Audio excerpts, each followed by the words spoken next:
The first $100,000 is the hardest money you will ever make. Not because the markets are unfair, not because you need secret knowledge, but because in the beginning, you are carrying the entire weight yourself. There is no momentum. There is no visible acceleration. There is just you, your income, your discipline, and a number that seems to grow painfully slowly. And here's the uncomfortable truth most people don't want to hear. The reason most people never reach their first $100,000 is not lack of opportunity. It's lack of patience.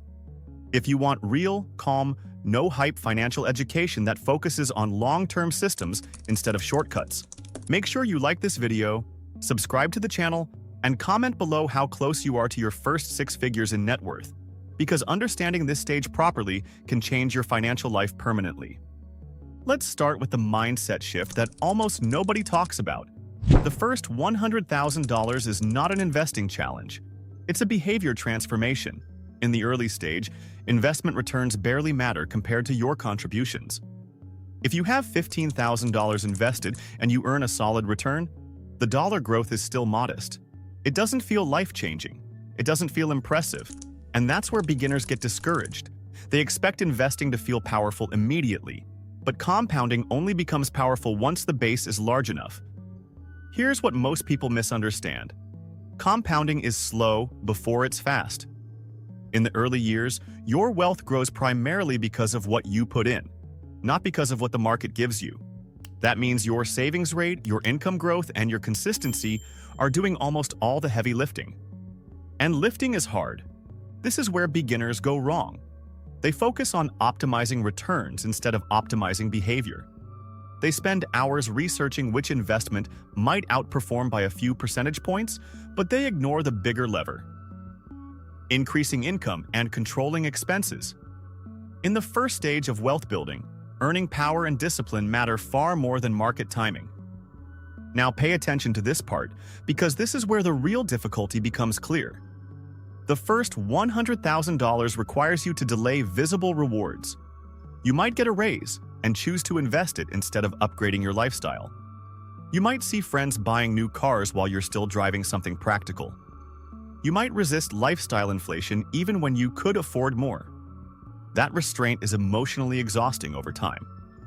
The early phase feels unfair because the effort-to-result ratio is high.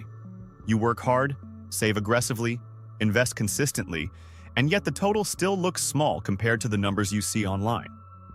But here's the truth. The early stage is about building the engine, not enjoying the ride.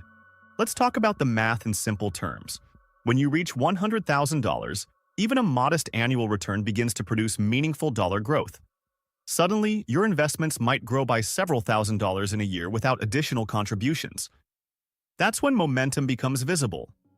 That's when you start feeling like your money is working with you instead of relying entirely on you. But until you reach that point, progress depends heavily on your own effort. And this is where emotional discipline becomes everything. Because during the journey to $100,000, the temptation to loosen discipline shows up constantly. You'll think, maybe I should enjoy life more now. You'll justify skipping contributions. You'll convince yourself that small investments don't matter. But here's what most people misunderstand. Consistency during the slow phase is what creates speed later. Let's break down a practical system you can actually follow. First, calculate your current net worth honestly. Include your investments, retirement accounts, cash, and subtract all debts. No guessing, no optimism, just clarity. That number is your starting line, not your identity. Second, determine your investment rate. What percentage of your income are you consistently directing toward long-term assets? If the number is low, focus on gradually increasing it. Not through extreme deprivation, but through intentional control of expenses and steady income growth. Third, automate everything possible. Automation is one of the most underrated wealth-building tools. When investments happen automatically, you remove daily decision-making. You stop relying on motivation. You build momentum quietly. Fourth, create an income growth plan. This is critical. In the early stage, income growth accelerates the journey dramatically. That might mean developing new skills, negotiating raises, switching roles, or building additional income streams. The higher your earning capacity, the faster you can build that initial base.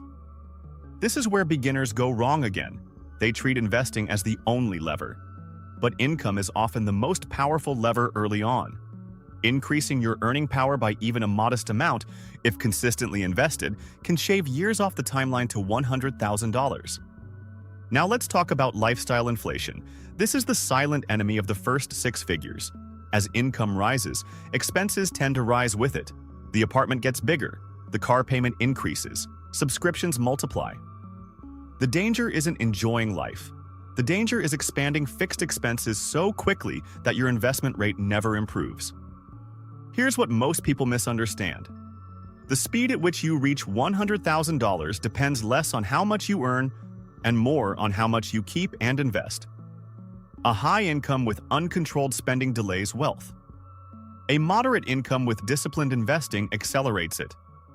Another psychological challenge is comparison.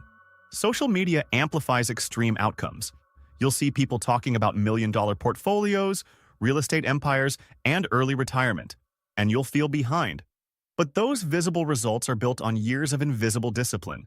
The first $100,000 is where that discipline is forged. Now pay attention to this shift in thinking. The first $100,000 is not just a financial milestone, it's identity proof. It proves that you can live below your means consistently. It proves that you can delay gratification. It proves that you can stick to a long-term plan even when progress feels slow.